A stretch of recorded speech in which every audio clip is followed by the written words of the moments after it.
You know, as little girls, as tiny little girls, from the time we're just but bambino-fies, from the time we're just little humans, we play games like house, where the little girl is playing mock wedding with the little boy from next door, and everybody rocks up and they eat out of little toy cutlery, out of little toy crockery, and using little toy cutlery, and they bring my kipi mazimba lidi mayo go the wedding. And Sizwe and Karabo are a bride now. Kilili twang twang twang libone.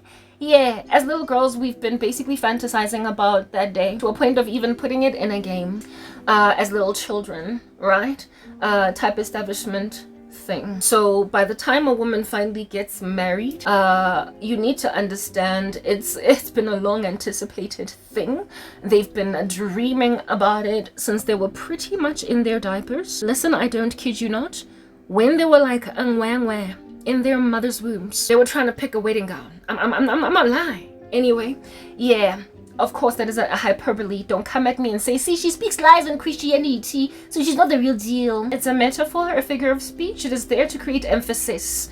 Kopa, don't come at me with all that nonsensicalism. Anyway, whatever.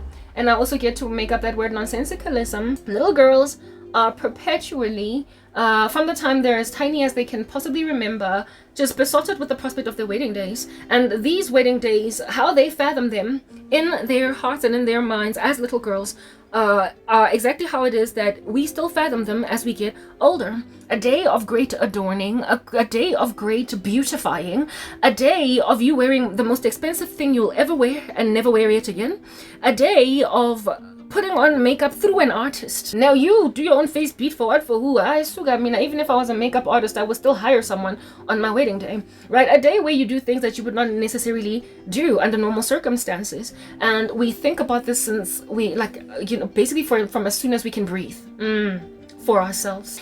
And then a woman comes to Christ before she gets married, right? And marries in the Lord, and unfortunately, however, attends a church like that of Brother Enigma's. And this Brother Enigma is then like, I am here, waiting for you, to forget about all your dreams ever since you were 12 years old, 2 years old, 6 years old, 7 years old. Leba, dream on, girl, about your full face beat done by a makeup artist, and dream on also about certain wedding gowns. Lebala, you're gonna have to be plain, not too much embroidery, not too much jewelry, no, not too many diamonds. Just be plain, because this is what makes for a happy God when the bride looks like that.